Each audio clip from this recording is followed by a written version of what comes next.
All right, guys, welcome back to the garage. Sunday, the 19th of October, and we've got both garage doors open, which is odd for this time of year. So we're going to try to take advantage of the warmish weather, and we're going to do a little bit of work on the 62 Triumph Vitesse Sports 6 before it goes away for the winter in the next couple of weeks. So we have a maintenance plan here that we want to do to get back to a benchmark basically for this car.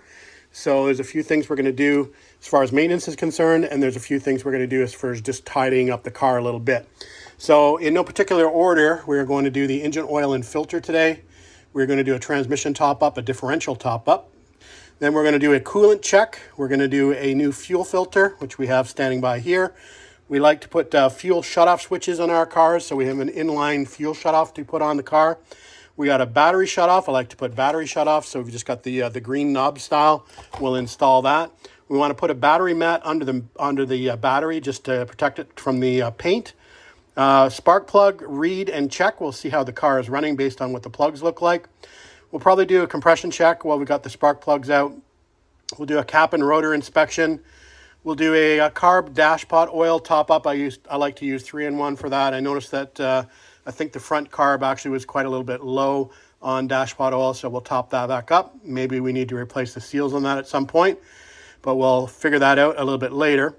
Throttle cable adjustment. The throttle cable is basically attached to the pedal on these cars, and there's a little bit of slack in it. So I'm going to check to see if there's any adjustment in that cable.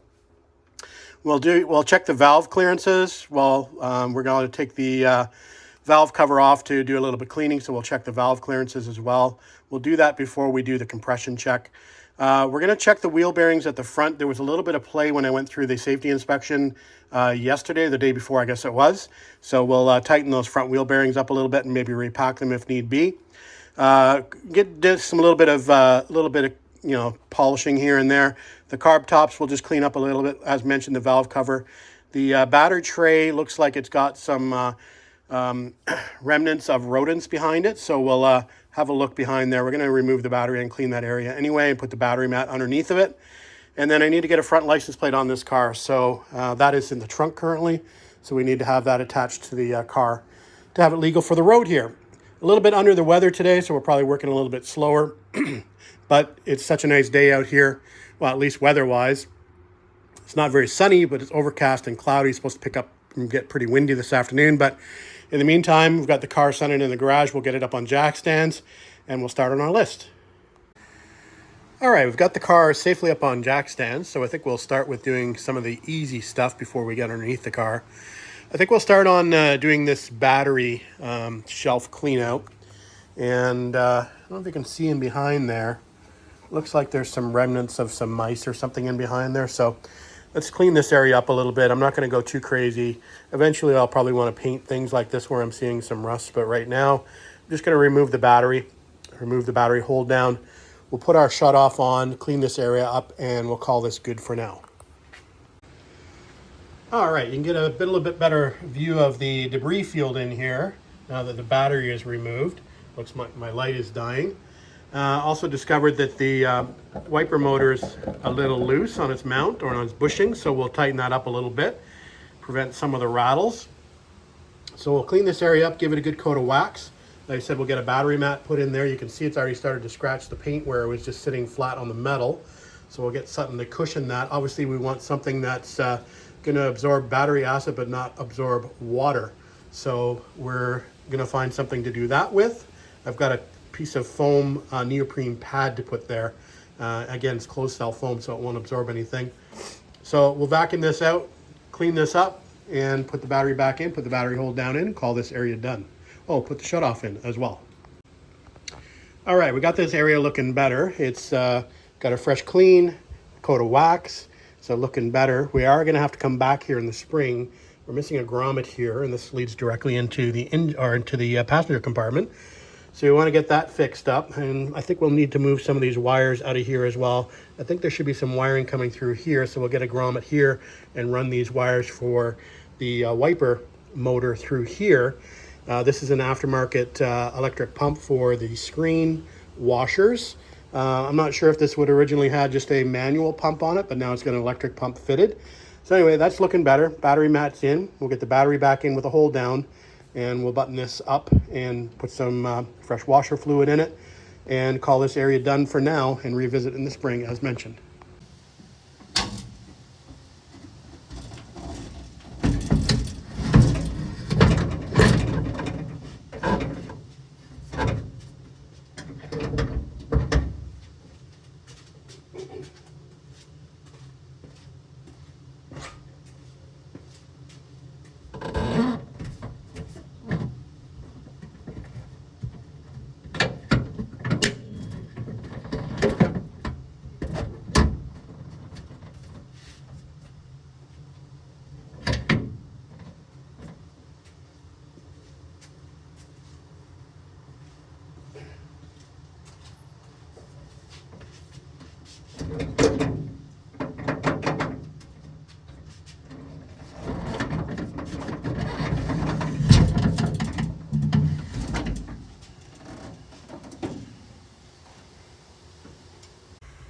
All right, I think the next job I'm going to do while I'm on kind of the carburetor side of the car is we're going to try to adjust this cable a little bit. As you can see, there's quite a bit of slack. Now, I'm not sure if there's an actual spec for this, but it does take a while for the gas pedal to do anything before it starts pressing on the cable. Looks like I have a little kink in this cable too, which is probably not a good thing.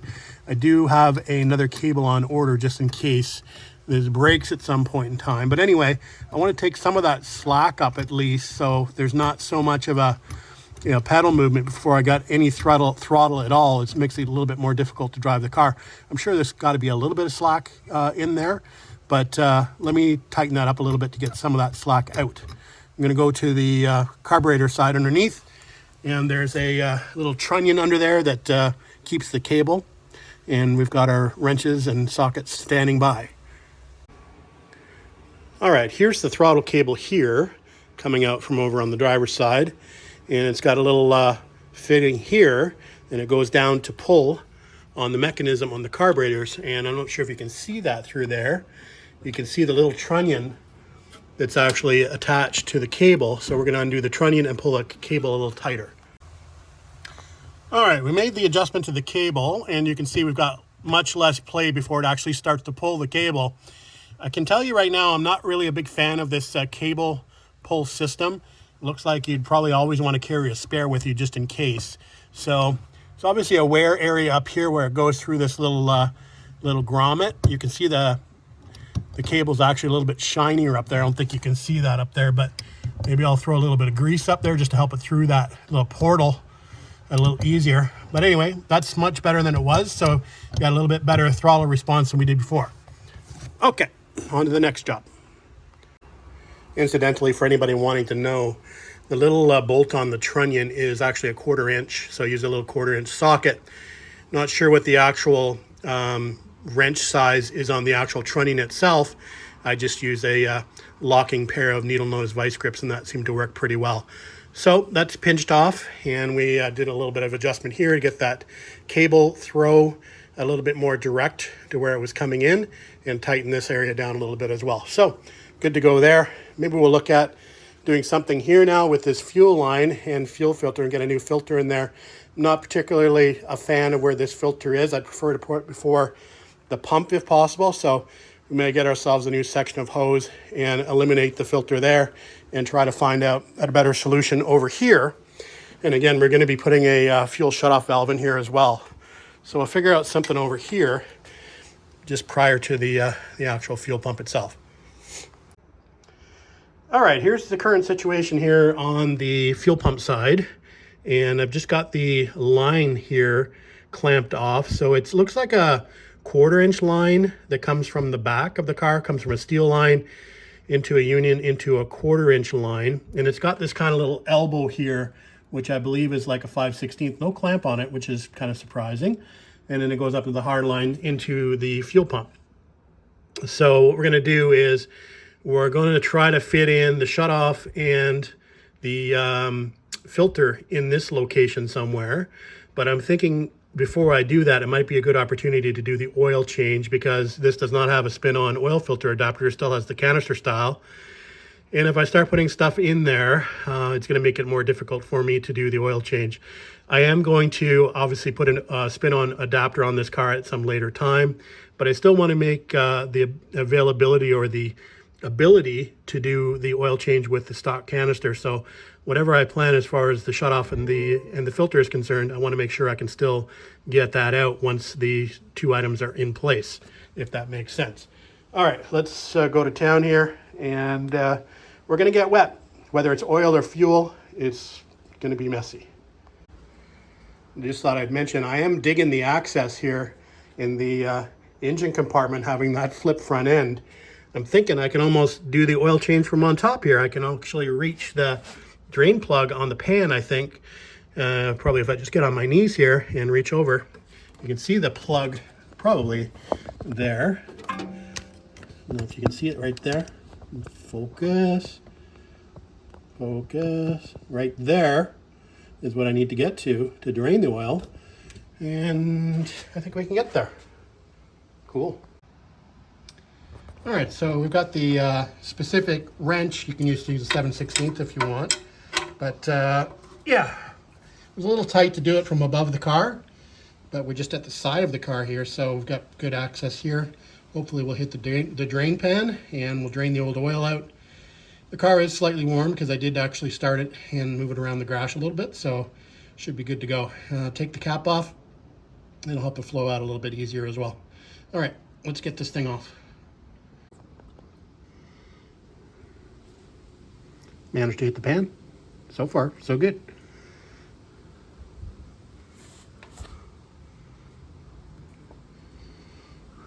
It's a little gassy. That's why I want to put a fuel shutoff. I like to put fuel shutoffs on these cars regardless. Good for if you're putting it into long-term storage, you turn the fuel off. I pretty much do it after every trip as well as turning the battery off, so it's just a practice I do. You don't necessarily have to do the same, but I find it to be a good practice. So you can have a crankcase full of fuel one day. All right, it's been a long time since I've done a canister on one of these cars, so we've got a 5/8 wrench standing by here, and we've just loosened that off, and we'll let that drop down and hopefully hits the pan as well, and we'll get some free rust proofing on the frame, I'm sure. And we've got our new filter standing by, GFE 138. Remember, this is a GT6 engine that I'm working with here, a 68 to 70 around there. Good to know that it's a Bastuck filter, so I'm assuming that's made in Germany probably. We are using our Valvoline VR1 2050 for the oil change, something with some high content of zinc for your flat tappets. So yeah, it's just continually draining out here. It's starting to drain from the filter housing just out the back, and it's hitting the pan, which is good. So we'll let that drain a little bit more before we take that bolt out fully, remove the housing, clean it up, put the new filter in. And one thing I thought I would mention is this square gasket here that comes with your new filter. A lot of times people will forget to take the old gasket out, and they'll end up stacking two gaskets in there. It fits fairly deeply into the recess in the side of the block. So if you do put two gaskets in, it's more likely going to leak. So make sure you pull the old gasket out. Sometimes you'll need a pick to do that before you replace the new gasket. All right, there's the filter housing with the old filter. And again, a Bastuck in there as well. Actually, Gary, the previous owner, sent me a couple extra filters, which is nice.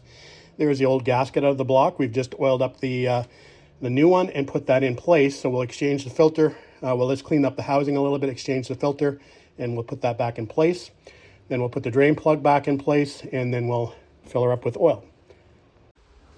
All right, I was looking for a torque setting for the actual filter housing. Can't find one, so it's tight.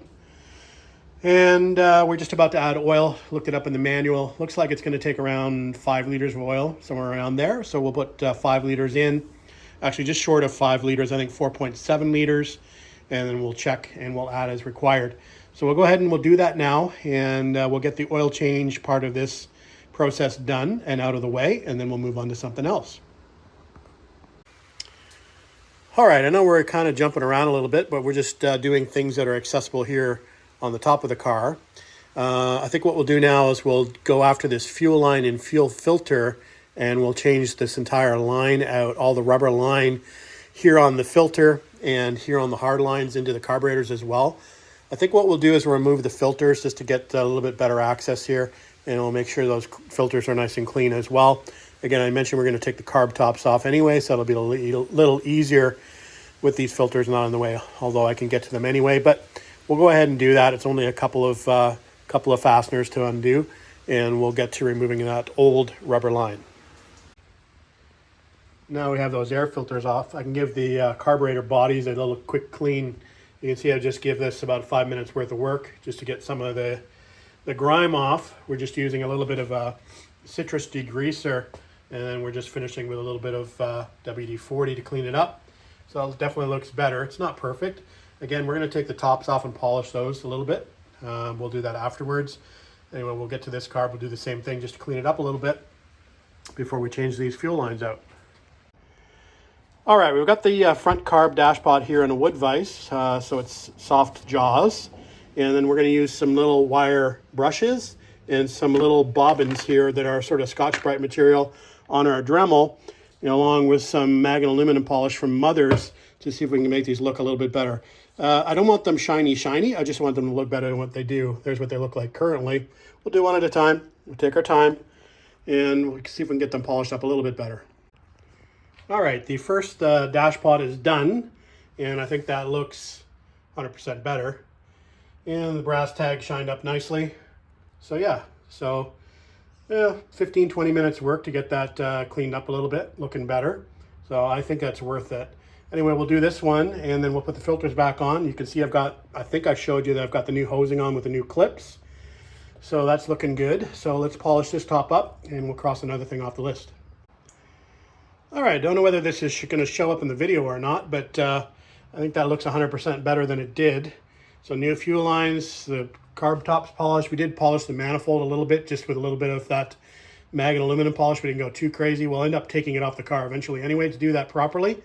So that's looking pretty good. So this area is definitely looking better than what it would look like earlier in the day. So I guess we'll look for another project now. I've decided, don't know if I mentioned this or not, as far as the other side here, the fuel side, by the fuel pump, I'm actually going to wait for some 5/16 line. I ordered some today, and it should arrive tomorrow, some 5/16 and 1/4 inch line, because I don't really like that line that's on there. So I'm going to replace the entire line, and I've also got some brass unions as well, because it does go from 5/16 to 1/4 inch. The 5/16, or so the line, the hard line is actually 1/4 inch on this car. I believe it should be 5/16 of an inch on this car. At least the later Mark II, I think, had 5/16 inch line. So anyway, we're going to have to basically do a conversion from the 1/4 inch hard line to a 5/16 rubber line up to the fuel pump. So, and also the barb fittings on the Wix filters are 5/16 as well. So anyway, we'll figure that out once we get the line. We should receive that tomorrow. Whether I'll be able to get out here or not, that's another story, but we'll talk about that later. Anyway, on to the next little job. Before we move on from this side, so I did fill up the dashpots with the 3-in-1 oil. That's my preference for dashpot oil in all of my TRs, so we're going to go with that on the Vitesse.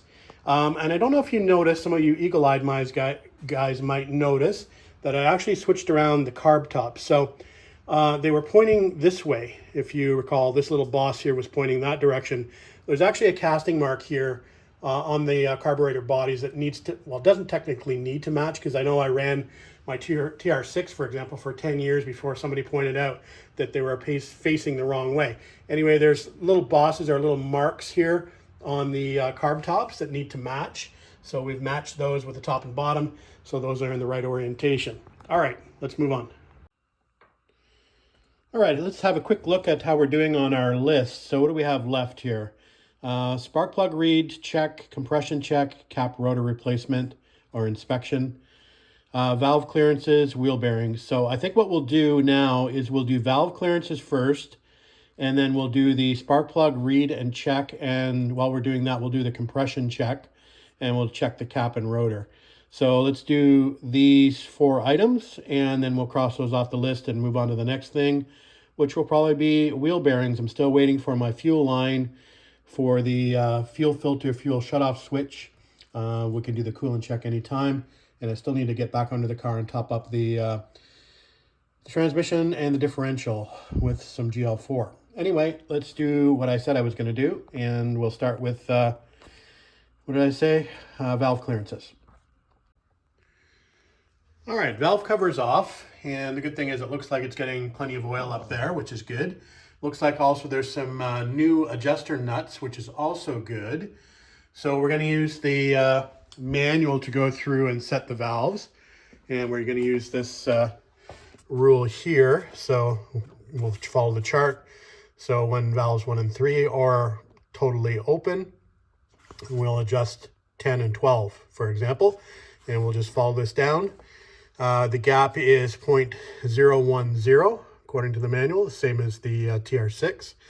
So we'll go ahead and we'll do that with a feeler gauge and complete the process and button it back up. I do have a video on doing valves on a TR6, so if you want to follow that, maybe I'll put a link up in the corner on this video so you can see how I do it on the TR6. It's going to be the exact same thing on this GT6 engine.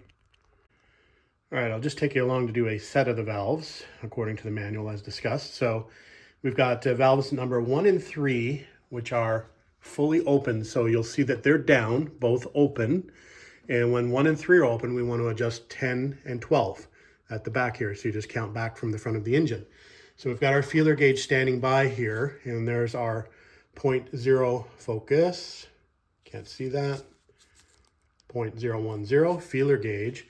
And we're just going to stick it at the tip of the rocker here, and you want to feel a little tiny bit of drag there. If there's not a bit of drag, then you want to tighten these up, and you slacken off the adjuster nut and do that. So that's the process to do the valves. And we're going to do all of them, again, according to the manual. So we'll go to the next set of valves. Now, fortunately, on this engine, we've got a starter solenoid button, so we can advance the engine now by pushing the button over here. So that's kind of handy. If that doesn't work, you can always try turning the pulley on the alternator. If your belt is tight enough, that may turn the engine. It's also easier to do this with the spark plugs out. So if you're having an issue, you can always pull the plugs out. And we're going to be pulling the plugs out anyway, so maybe I'll do that regardless, just to make it a little easier. You can also pull in the fan blades. Just be careful you grab the fan blades at the base to turn the engine over. If you need to do some fine adjustments, that's usually the way I do it. I get it close with the button, and then we'll turn the fan blade to get it perfect. All right. All right, plugs are out, and it's rare that I see AC Delco plugs in a Triumph. Usually they're Champions or NGKs. So we'll have to do a reference lookup on these plugs and see what we've got here. They do look pretty new, and they don't look too bad. If anything, they're probably a little bit lean. Should be, I think, a little bit more tannish color than what we've got. And it's definitely not running rich, which is good. So those look okay. Maybe just a quick adjustment on those. So now we've got all the plugs out. We've also pulled off the cap and to take a quick look at the rotor. And things look pretty good there. I will need to get some spare rotors for this car. It's a different distributor from what I've got on the TR6. So we'll definitely have to pick up some different rotors. So let's get back to doing our timing now that all the plugs are out. After the valve clearances, now that the plugs are out. And then we'll work on doing the compression test. Okay, now that the valves are set up, we're going to do our compression test. So we've got a piece of paper over there ready to record our numbers. We've got our compression gauge plugged into number 1 here. So we're going to do 5 revolutions of the engine. I do have a stick on the gas pedal keeping the throttle open. So we're good to go. We'll do 5 revolutions basically of the engine. We'll use the starter solenoid button to do that. And we'll record all the 6 numbers and see how close each of the 6 cylinders are. All right, guys, here's the results of the compression test, and they look to be pretty good. So cylinder number 1, 160, number 2, 160, number 3, 150, number 4, 150, number 5, 150, and number 6, a little bit higher, 165. So they're pretty good as long as you're within about 10 psi of each other. I think that's relatively good. if I do a bit of research on what traditionally a GT6 engine compression should be, I think it comes up saying that for the later cars that had 9.0 to 1 compression, somewhere around 140 psi for a healthy engine. And for the earlier cars, which this would be, it's about a 68 to 70, which would have had the 9.25 to 1 compression. It should be slightly higher than 140, so we're in that range, obviously, with this. This is a dry test. I didn't bother to do a wet test. I don't think it was required. So anyway, we're good with compression. I just like to take it just as an indicator of the how the engine is doing. And obviously we have this as a baseline now. We can compare this over time the next time we take our compression readings, see how we're doing. All right, let's move on to something else. Oh, spark plugs. And we did the reading on the spark plugs, and I was looking up the numbers and doing a cross-reference on these AC Delco plugs, the R43XLS. I guess you can't see that. So I'd mentioned I've never seen AC Delco plugs in a Triumph. Lots of NGK or Champion users. So if I do the cross-reference, these cross-reference to the RN12Y. I believe that's what I run in my TR6. I think the TR6 can either run the RN9Y or the RN12Y, which is a little bit hotter plug. So I think I have some RN12Ys kicking around, so I might just put these in the engine, the Champions back in the engine, see how it runs with those, and we'll keep these in the boot for spares. All right, the new spark plugs are in. We did clean the side of the block up a little bit with a little bit of degreaser, so that's looking a little bit better. These will go in the boot, as mentioned. We did actually polish the valve cover up a little bit, and we're just applying a new gasket. So we've got some gasket tack setting up on there before we stick the new cork gasket on. I did polish the cover, but it didn't polish up that great. It's got some rust on it, so we'll end up getting another alloy cover probably for this car eventually, but this one's going to be sufficing for the next little while anyway, at least over winter storage. So after we do that, I think we'll go on to wheel bearings probably, after we put that cover back on. We do have to put the cap and the wires back on. We'll probably do that now. We're waiting for the gasket to set up, and then we'll move on to the wheel bearings. All right, guys, we are back on the 62 Vitesse Sports 6 project after a couple of business travel days away. I think where we left off is we were talking about doing the wheel bearings as the next item on our list. So when this car was being inspected for safety and certification for the license plate, the inspector noticed that the bearings were quite loose here in the front. And if I'm quiet here, you can probably hear them, and you might be able to visually see how loose they are in the front here. So I'll be quiet for a sec so you can see if you can pick up this movement.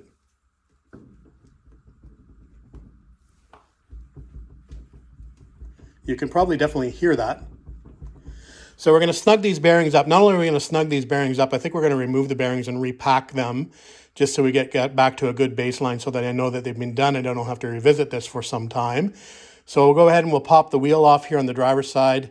We'll repack those bearings and then put this back together and move on to the passenger side. So that's what we're up to this evening.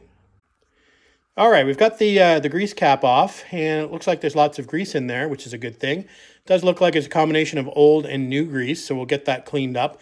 So we're going to remove the split pin here shortly. We are going to remove the caliper and just hang it to get it out of the way, and then we can then pull the rotor and hub off together along with the bearings and get those cleaned up. Okay, the hub and rotor is off, and you can see the remnants of the grease there. I'm happy that we're changing this out. Doesn't look too bad, but we'll get these bearings cleaned up. There's the outer bearing, and the inner bearing, of course, is inside underneath the grease seal. So we'll pull those out. We'll probably soak those in some gas to get those cleaned up. We'll blow them out with some compressed air, and we'll repack them with some red grease, and then put that back together. Otherwise, it's looking pretty good. We'll just examine the stub axle to make sure we've got no deep scratches or heat scoring, and then we'll be good. Maybe we'll clean that back plate up a little bit, and we'll put it back together. All right, just a quick look at that inner bearing that we just pulled out. And again, well greased, but looks like fairly old grease, so I'm glad we're cleaning that. We took a look at the races on both sides. They look good. And we'll clean out that old grease on the inside of the hub and repack it with fresh grease and then reassemble. All right, the bearing's cleaned up nicely. We just used a little bit of this True Fuel gas, non-ethanol, or petrol, I guess you want to call it. And they are Timken bearings made in the UK or made in England, which is quite nice. So we've checked those for any scoring and made sure they're nice and smooth. So we're just about to repack those. We have some red wheel bearing grease here to go back in, some fresh grease, cleaning out the hub, and then we'll start to reassemble. We'll put the inner bearing in first with the grease seal, and then we'll fit that to the spindle, and then put the outer bearing and the D-washer in place that we have cleaned up here. Put the, obviously torque that down to specifications, and then we'll fit the grease cap, and we'll move on to the passenger side. All right, guys, we've got the passenger side all buttoned up, and we're just about to torque down the caliper mounting bolts. And I was having trouble actually finding a torque value. So reached out to a buddy of mine on Messenger and did a bit of a Google search. I couldn't find it in the factory workshop manual or in the Haynes manual.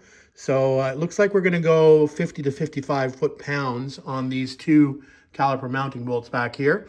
And that should suffice. So you can try to find the information somewhere else, but I couldn't find it. So if you'd like to put in the discussion below, if you think it should be different, let me know. But we're going to go with, as I'd mentioned, usually the higher torque value. I'm probably going to go with 55 here and call it good. So we'll do that. And then I think we can put the wheels back on, and we're good to go. As far as the torque figure is concerned on the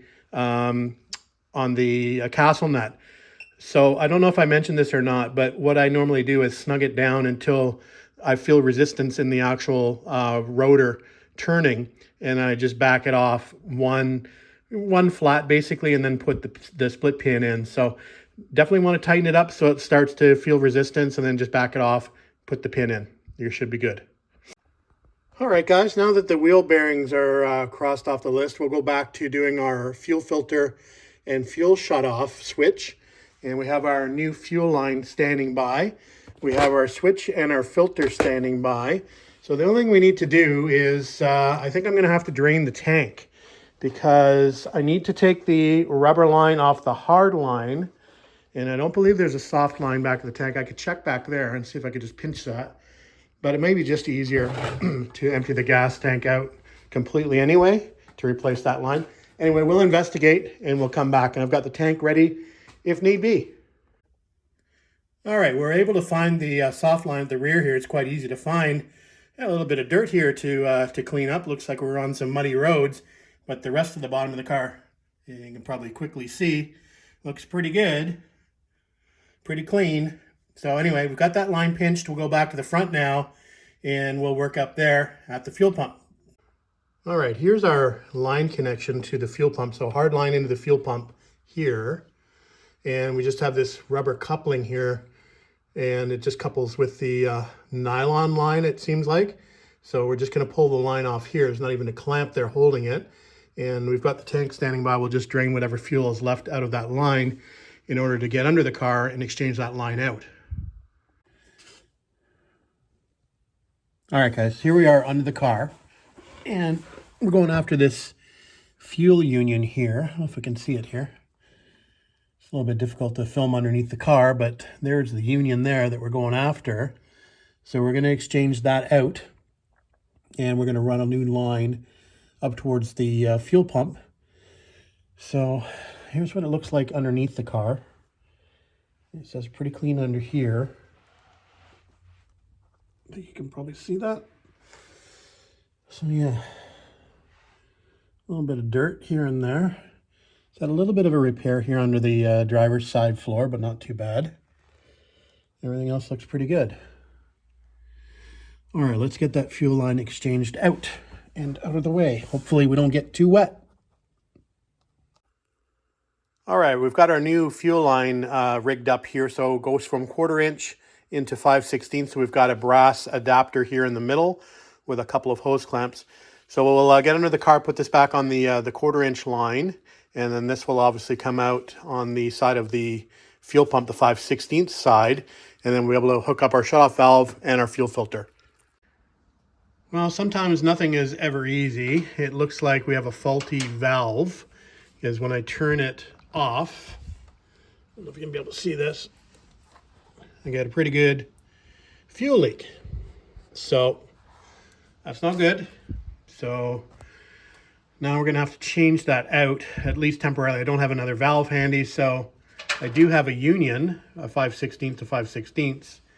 So I think we'll just take that valve out temporarily and put the union in there so we can at least drive the car. And then of course we have an oil leak up here from our new cork valve cover gasket. So we'll have to take the valve cover off and see if we can reposition that and see what's going on there. But other than that, I guess we're making progress. All right, we've got it all back together and no fuel leak. And so far no oil leak, so that's looking good.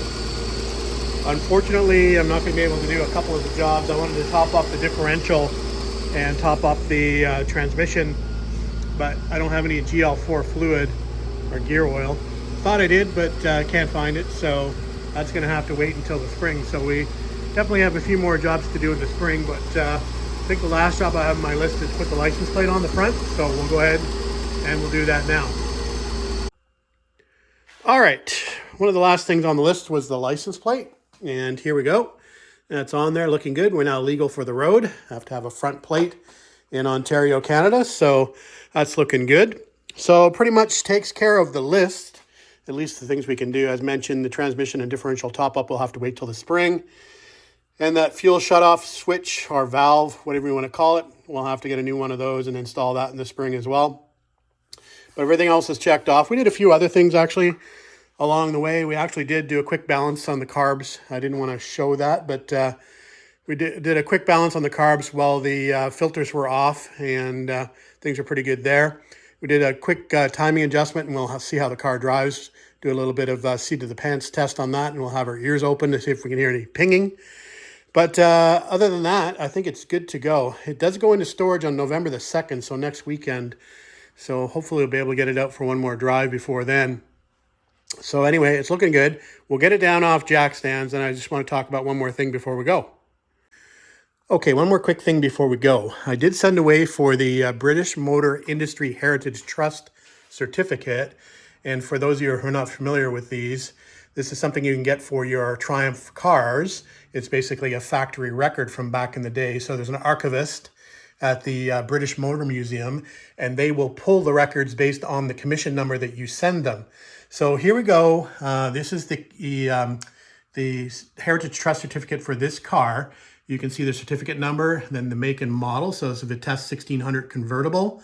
It doesn't say Sport 6, but if you look down below here, it does say specification left-hand drive, North American, Canadian export, which would make this a Sport 6.